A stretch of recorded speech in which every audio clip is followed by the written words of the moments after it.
Assalamualaikum warahmatullahi wabarakatuh minasang. Ohayo, balik lagi ke channelnya Tabi kita. Nah, kali ini aku mau jawab beberapa pertanyaan dari teman-teman semua di video yang pernah aku bahas sebelumnya di sini.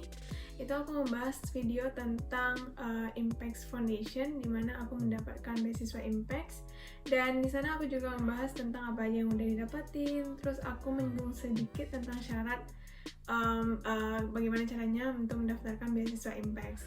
Nah, ada juga video lainnya yang aku bahas tentang persyaratan beasiswa Impact secara menyeluruh di video yang satu ini. Nah, bagi teman-teman yang belum nonton, silahkan ditonton, dan jika ada pertanyaan, boleh ditanyakan di kolom komentarnya. Karena banyak dari teman-teman yang bertanya di kolom komentar, jadi Ami mengumpulkan beberapa pertanyaan yang sekiranya Ami bisa menjawabnya, dan Ami jawab di sini. Oke, ini Ami udah di depan Ami udah ada laptop Ami.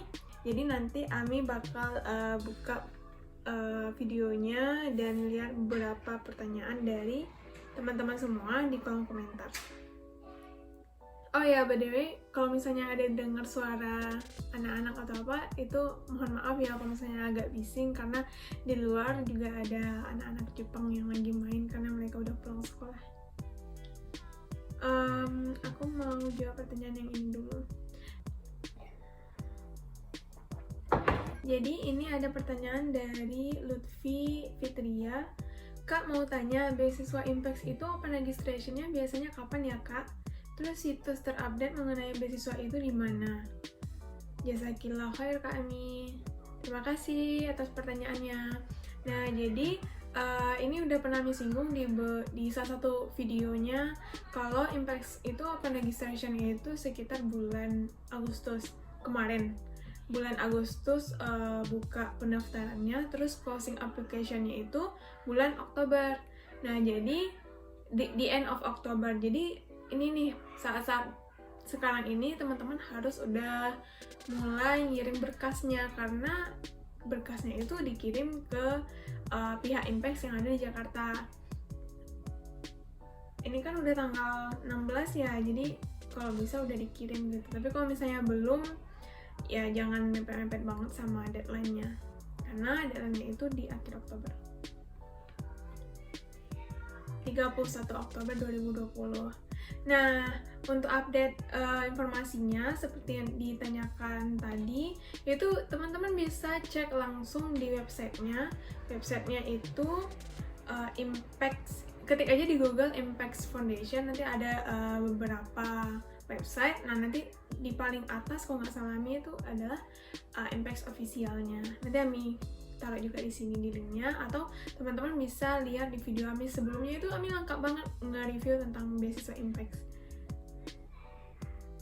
Terus pertanyaan selanjutnya nih dari salah satu penanya, Kak, itu syaratnya harus bisa bahasa Jepang atau bahasa Inggris saja cukup? Nah, kalau keadaan Ami dulu, ini berdasarkan pengalaman Ami ya, nggak ada di dalam application-nya itu mengharuskan atau mewajibkan kita untuk bisa bahasa Jepang. Tapi kalau misalnya kita pernah ujian bahasa Jepang pun, kita bisa melampirkan itu sertifikatnya. Atau kalau enggak, ya udah sertifikat bahasa Inggris aja yang dilampirkan begitu. Terus pertanyaan selanjutnya dari Sukma Desvani. Berarti Impact boleh ya Kak untuk yang sudah menikah? Apakah ada family living allowance-nya?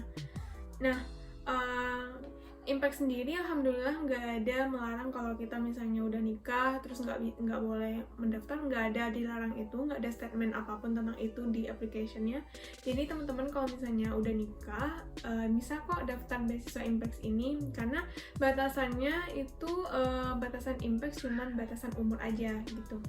Nah, misalnya bawa keluarga ke Jepang dengan beasiswa Impact, apakah dikasih family living allowance-nya? Nah, itu enggak, jadi cuman awarding-nya aja yang di cover begitu, termasuk tuition fee-nya, termasuk transportation-nya dari rumah ke kampus, dan segala macam. Itu udah pernah Ami bahas lengkap di video Ami sebelumnya. Oke, lanjut pertanyaan selanjutnya. Nah, lanjut pertanyaan selanjutnya. Ini masih dari Kak Sukma Desvani.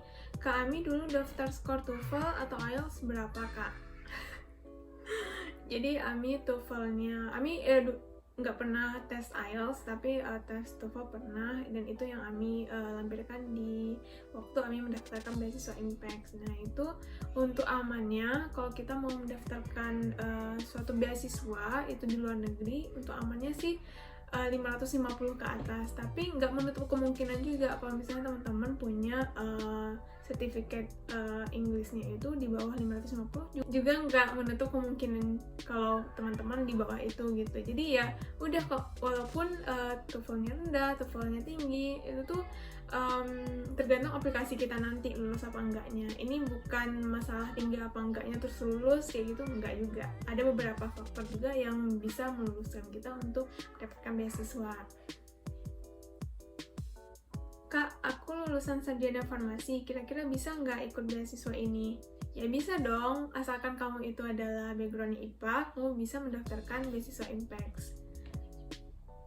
Terus juga, Kak, untuk lulusan SMA nggak bisa ya? Tentu nggak bisa, karena beasiswa IMPEX ini diperuntukkan untuk master degree di Jepang. Aku bidang IPA, tapi pendidikan, Kak, boleh nggak ya?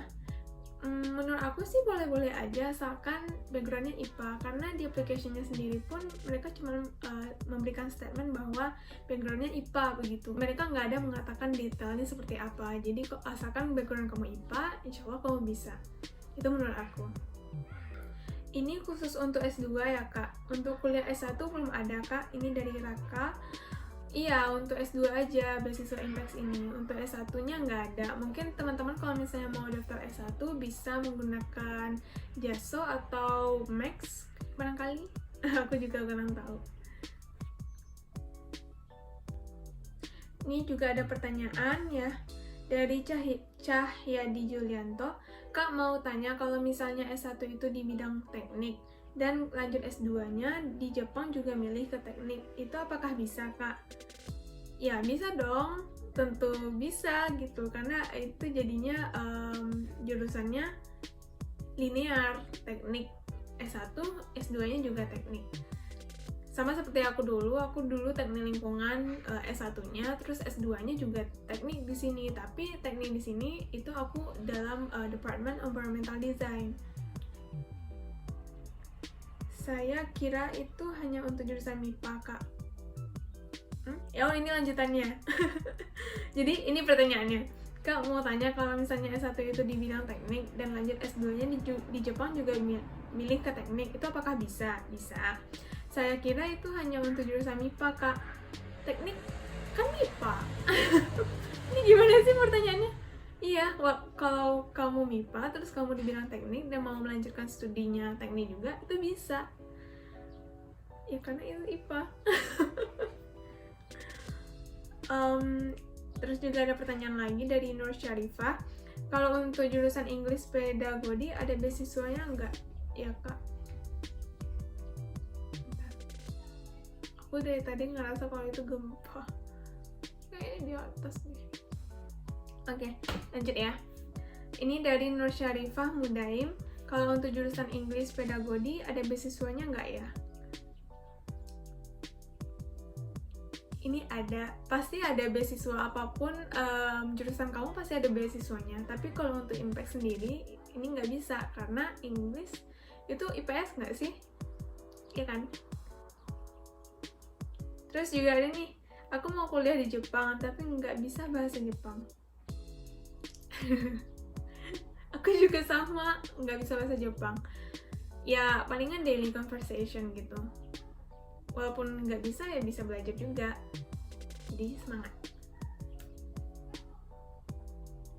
Izin bertanya, Kak, dari Bara, untuk surat rekomendasinya, apakah ada jumlah tertentunya? Menurut aku sih nggak ada jumlah surat rekomendasi ya,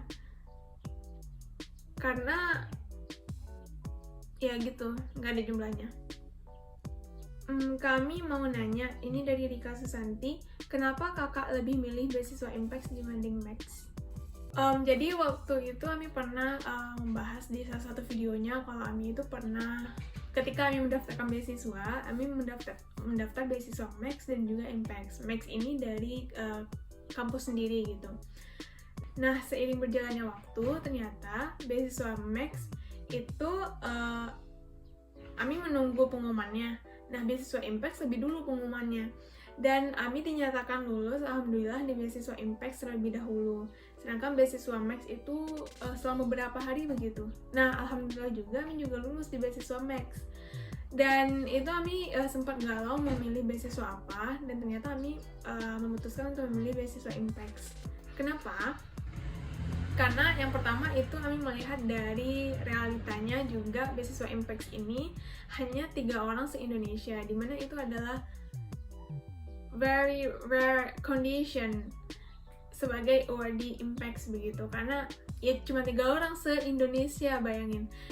Karena itu Ami memilih beasiswa Impact. Yang kedua itu apa yang beasiswa ini berikan ke awardee-nya dibandingkan beasiswa Max, tentu lebih jauh plusnya di beasiswa Impact begitu. Itu pernah Ami bahas juga lengkap di video sebelumnya. Jadi teman-teman yang belum nonton video itu tonton deh, karena memang nggak mau 2 kali membahas itu. Nah, itu sih beberapa alasannya, dan masih banyak alasan lain juga sih, dan ya begitu, silakan tonton aja.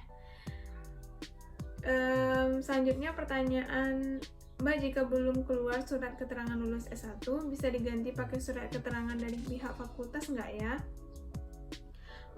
Mohon maaf Farhan, Ami nggak tahu case-nya kalau yang begini, karena Ami belum pernah mendengar case yang sama tentang ini. Mungkin aja bisa kali ya. Kalau mau dicoba, ya dicoba aja, siapa tahu rezeki. Terus juga ada pertanyaan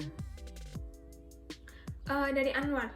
Maaf Kak, mau bertanya, kalau Kakak waktu pendaftaran beasiswa, apakah sudah menghubungi dan mendapatkan profesor atau sensei di universitas Jepangnya? Waktu Ami mendaftar beasiswa itu, alhamdulillah Ami udah kontak dulu sensei yang menerima Ami, dan alhamdulillah sensei yang menerima Ami itu adalah sensei yang sama dengan suami Ami begitu, jadi kita seleb. Dan ketika kamu ingin mendaftarkan beasiswa itu sebaiknya, apalagi di Jepang ya, sebaiknya kamu udah memiliki sensei yang mau menerima kamu, dan ketika sensei itu mau menerima kamu, maka kamu udah punya LOE di tangan kamu, dan itu adalah sebuah surat sakti sih menurut Ami. Udah berapa pertanyaan ya tadi ya? Kayaknya udah banyak deh. Jadi segitu dulu sih pertanyaan dari teman-teman semua. Nanti kalau ini masih ada beberapa pertanyaan lagi sebenarnya, tapi karena